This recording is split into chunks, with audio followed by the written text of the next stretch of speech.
Hello everyone. चलो आज जो हमने एक ट्रेड से सीरीज़ स्टार्ट कर रहे हैं कि एक लोट से हम कितना प्रॉफिट ले सकते हैं और कितना टारगेट ले सकते हैं। डेली मैं इसी बेस पे एक लोट से आप लोगों को ट्रेडिंग करके दिखाऊंगी, इस इंडिकेटर के बेस पे कि ये जो इंडिकेट करता है क्या हमें उस लेवल पे बाय करना चाहिए या नहीं करना चाहिए, कितना लॉस होगा, कितना टारगेट आएगा। ये सब चीज़ें मैं इस इंडिकेटर के बेस पे समझाऊँगी। जो ये इंडिकेटर है, देखो ये इंडिकेटर है ना तो किसी का बनाया हुआ है। ये इंडिकेटर सिर्फ एक सेटिंग है। ऐसे कुछ इंडिकेटर को मिक्स करके मैंने एक ये सेटिंग अप्लाई की है, जो सेटिंग मेरी पेड है। तो आप लोग ये बोलते हो ना कि इंडिकेटर में जाके हमें दिखाओ ऑन ऑफ कैसे होगा, कैसे लगेगा। ये सिर्फ पेड मेंबर को ही पता चलेंगे कि इसकी क्या सेटिंग है, क्या हमें कैसे इसके रूल है, कैसे इसको अप्लाई करना है। देखो जो भी मेंबर इंडिकेटर को लेगा उसे 1 वीक की क्लासेस दी जाएंगी, क्योंकि इंडिकेटर के कुछ रूल भी होते हैं। ये नहीं है कि आप लोगों ने बस देखा कि यहाँ पे सेल लिख दिया तो सेल ही करने लग जाओ, यहाँ पे बाय लिख दिया तो बाय करना ही लग जाओ। इंडिकेटर के हिसाब से चलेगा। कोई भी चीज़ें हैं, देखो कोई भी आप लोगों को पता होगा, किसी भी अगर आप रास्ते पे भी जा रहे हो, अगर वहाँ पे इंडिकेशन लिखी है कि यहाँ ऐसा कुछ है तो उस पर कुछ भी हो सकता है। उसमें सिर्फ एक रास्ता दिखाया है कि यहाँ पे रास्ता है। तो आप लोग समझदार हो मैं क्या कहना चाह रही होंगी। ये कुछ इंडिकेटर की मैंने सेटिंग को चेंज करके ये इंडिकेटर खुद डेवलप किया है। तो वो इंडिकेटर की सेटिंग जब कोई भी पेड मेंबर आएगा कि उसको ये इंडिकेटर की सेटिंग दी जाएगी कि ये इंडिकेटर कैसे काम करेगा। एक हफ्ते की उसको लाइव क्लास में समझाया जाएगा, क्योंकि लाइव क्लास में समझना बहुत ज़रूरी है। नहीं तो आप लोग बोलोगे कि मैडम आपने जो इंडिकेटर दिया वो काम तो 100% करेगा। देखो मेरे जो मेंबर है जिन्होंने क्लास ली थी उनको भी मैंने ये इंडिकेटर प्रोवाइड करवाया है, और उनके मतलब वो खुद ऐसा बोल रहे हैं कि इतना अच्छा इंडिकेटर है, या फिर जो भी मैंने सिखाया है, जो भी उनको समझाया है, सेम टू सेम 100% काम कर रहा है। ऐसा नहीं है कि मैंने कुछ और सिखा दिया और वो काम नहीं कर रही है, सेम टू सेम वही चीज़ें काम कर रही हैं। तो चलो ये इंडिकेटर ने कैसे ट्रेड दिया आज मैं इसका लॉजिक समझाती हूँ। कि मैंने देखो यहाँ पे सेल सिग्नल आया था इस कैंडल पे 9:20 पे, तब मैंने एंट्री ली थी। सनसेक्स में मैं एंट्री लेती हूँ क्योंकि निफ्टी थोड़ा स्लो डाउन लगता है मुझे, कि उसके प्रीमियम बहुत स्लो मूवमेंट करते हैं, तो मुझे ज़्यादा अच्छे टारगेट लेने में मज़ा नहीं आता निफ्टी में। मैं सनसेक्स में वॉलेटिलिटी ज़्यादा रहती है ना, तो इसके प्रीमियम मुझे अच्छे लगते हैं कि मैं इसमें 100 पॉइंट कैच कर पाऊँ।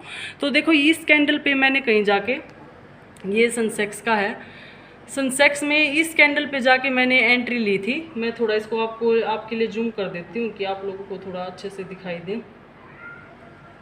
एक सेकंड, ये देखो इस कैंडल पे, ये जो आपको कैंडल दिखाई दे रही है ना, ये कैंडल इस 9:20 की कैंडल मैंने 630 पे एंट्री ली थी। लेकिन ये एक कैंडल थोड़ा सा नीचे आ गई थी, लेकिन मुझे ये पता था कि ये यहाँ से भी उठ सकता है, क्योंकि ये इतनी बड़ी बुलिश कैंडल बनी है तो इसके हाफ पॉइंट तक ये जा सकती है, नीचे जाएगी तो इतना बड़ा एसल नहीं देगी।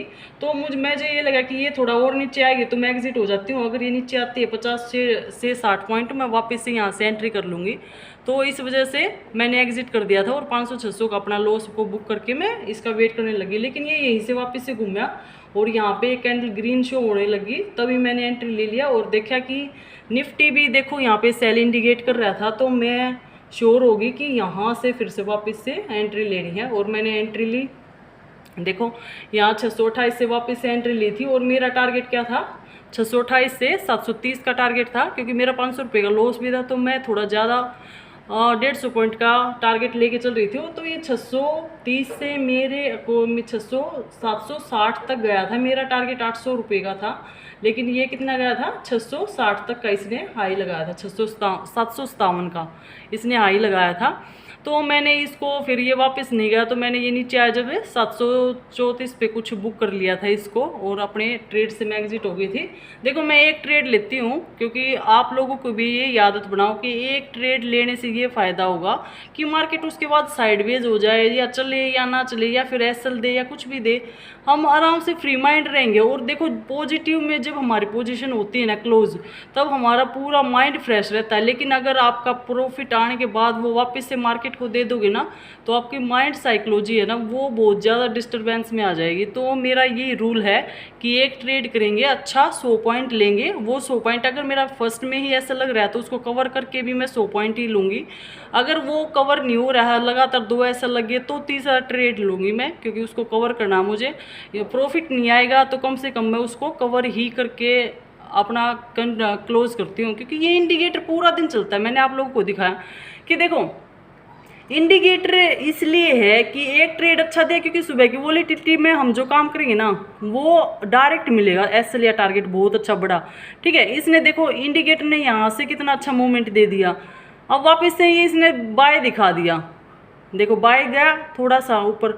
अगर मान लो मेरा एसएल चला जाता है यहाँ पे कहीं पे और इसने वापस से कोई सिग्नल देता, मैं उस पर बाय कर लेती, वो मेरे एसएल को कवर कर देता। अगर सेकंड भी एसएल लग जाता तो ये तीसरा सिग्नल देता, मैं तीसरे पे बाय कर लेती तो मेरा एसएल कवर हो जाता। इसलिए इंडिकेटर पूरा दिन ट्रेड देगा ना, वो हमारा एसएल कवर करवाने के लिए, ना कि उस पर बार बार ट्रेड लेते रहो। अगर बार बार ट्रेड लेना तो आप लेते रहो, लेकिन चलना सिर्फ उसके अकॉर्डिंग चलेगा, क्योंकि हम किसी को फॉलो करना है तो 100% फॉलो करना पड़ेगा। ये नहीं है कि आप अपनी मर्जी से इंडिकेटर ये दिखा रहे कि यहाँ पे सेल करो और आप यहाँ पे बाय करके बैठे हो, ये सोचो कि नहीं इसके ऊपर निकलेगा तभी मैं इसको एग्जिट करूँगा, मेरा तो बाय की पोजीशन है। तो ये सब चीज़ें अगर आप दिमाग लगाओगे ना तो फिर इंडिकेटर भी काम नहीं करेगा। ठीक है, फिर आप ये नहीं कह सकते कि इंडिकेटर काम नहीं कर रहा है। इंडिकेटर देखो काम कर रहा है, लेकिन आप लोग उसको काम नहीं करने दे रहे, वो आप लोगों की दिक्कत है। तो अब देखो यहाँ पे 2 बजे इसने बाय का ऑप्शन दिखाया था, लेकिन आप क्या कर रहे हो, आप कर रहे हो उसकी सेलिंग। यहाँ पे तो सेलिंग आएगी, आप लोग ट्रेड लेके बैठे हो कि मार्केट नहीं इतनी बड़ी कैंडल, आप तो लेके जाओगे नीचे और इंडिकेटर दिखा रहे कि यहाँ से बाय करो, लेकिन आप ट्रेड से चिपके हुए बैठे हो। तो देखो इंडिकेटर तो फिर आपके अकॉर्डिंग फेल ही हो जाएगा ना। तो यही चीज़ें हैं, आप लोग अगर पूरे दिन करना है तो ट्रेड को पूरे दिन करना है तो इंडिकेटर के बेस पे ही करोगे। ये कुछ सेटिंग है जो आप लोग पेड मेंबरशिप में ले सकते हो।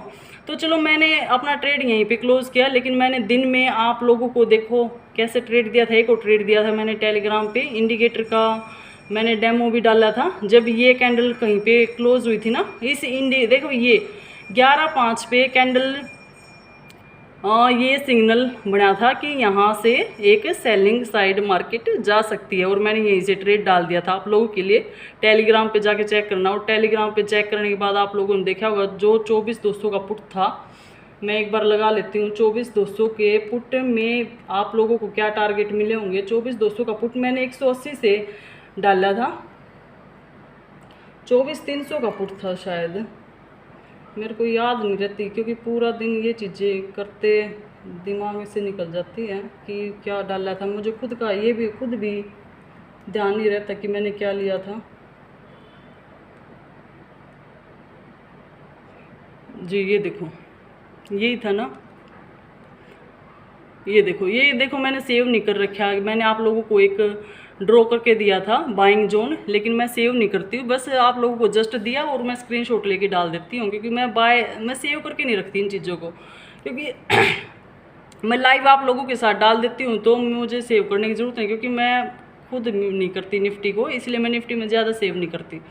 तो ये चीज़ें देखो आप लोगों को मैंने यहाँ पे बाइंग जोन लगा के दिया था 170 से 180, लेकिन ये पहले यहीं पे घूम गया था, 190 से घूम गया था तब। लेकिन मैंने आप लोगों के साथ देखो यहाँ पे इस 9:30 पे या 9:35 पे मैंने आप लोगों के लिए इंडिकेटर डाला था कि इंडिकेटर ने सेल साइड ट्रेड दिया है। देखो ये जब इस इंडिकेटर पे मार्केट पहुंची थी ना यहाँ पे, तब मैंने आप लोगों को दिया था कि सेल साइड मार्केट जारी है, आप लोग एंट्री ले सकते हो। लेकिन आप लोगों को क्या है कि आप लोग ये सोचो कि नहीं ले हुआ मैं तो देखो ये चीज़ें आप लोग नहीं कर रहे हो। मेरा काम है सिर्फ बताना, मैं आपके वहाँ के बटन नहीं दबाऊंगी कि मैडम आके मेरा ट्रेड को एग्जीक्यूट करेगी। तो आप देखो यहाँ से इसने 208 से कहाँ तक का टारगेट दिया था, 250 तक मार्केट निफ्टी ने टारगेट दिया था यहाँ कहीं तक। ठीक है, और वापस से फिर हमारे बाइंग जोन में भी आया, जो मैंने आप लोगों को बाइंग जोन लगाया था एक बार से कितनी बार 30 पॉइंट, यहाँ से फिर 180 से कितना 240 अगेन वापस से इसी बाइंग जोन से देखो चलो यहाँ नहीं आया, लेकिन वापस से मैंने आप लोगों को 11 बजे जो एंट्री दी थी, यहाँ कहीं से दी थी, 11 बजे जो एंट्री दी थी यहीं पे 180 से वापस ये 240 गया था। तो ये एंट्रियाँ आप लोगों को इंडिकेटर के बेस पे मिलती हैं। अगर आप लोग भी इस इंडिकेटर की सेटिंग को जानना चाहते हो या फिर इसके रूल्स वगैरह क्या हैं, कैसे हमें अप्लाई करना है, कैसे ट्रेड करना है, तो आप इंटरेस्टेड हो तो ले सकते हो, नहीं तो कोई दिक्कत नहीं है। मैं डेली अपने प्रीमियम ग्रुप है, प्रीमियम टेलीग्राम चैनल है, मंडे से अब प्रीमियम ग्रुप में ही इसके ट्रेड को शेयर किया जाएगा कि ट्रेड जो भी होगा मैक्सिमम अगर ऐसा लगता है तो 2 ट्रेड, नहीं तो हम एक ही ट्रेड की आदत डालेंगे, उसमें अच्छे पॉइंट कैप्चर करेंगे। ये नहीं है कि 10 पॉइंट में आप निकल गए, 20 पॉइंट में आप निकल गए। अच्छा ट्रेड किया करो, क्योंकि निफ्टी सुबह सुबह जो मूवमेंट करता है ना 11 बजे तक, वो बहुत अच्छा ट्रेड निफ्टी देता है कि 40 पॉइंट लेने की कोशिश किया करो निफ्टी में। 30 से 40 पॉइंट, 40 नहीं तो कम से कम 30 पॉइंट आप लेने की कोशिश किया करो, क्योंकि एसएल भी अगर लगता है ना 700-800 हज़ार रुपये का, तो वो एक ही बार में कवर हो जाए, ठीक है। तो ये चीज़ें थी, आज का लॉजिक ही था। और जो मैंने आपका आज का जो मेरा प्रॉफिट था आप लोगों ने देखा ही होगा टेलीग्राम पे, एक लोट से 2100 का प्रॉफिट था। तो चलो आज को वीडियो यहीं ख़त्म करते हैं। एनालिसिस वीडियो मैं बाद में इंडिकेटर को हाइड करके मैं आपको एनालिसिस वीडियो करूँगी, तो ज़्यादा लंबी हो जाएगी ये आज की वीडियो। चलो इंडिकेटर को हटा के अब एनालिसिस वीडियो आपको मैं बाद में डालती हूँ एक, ठीक है।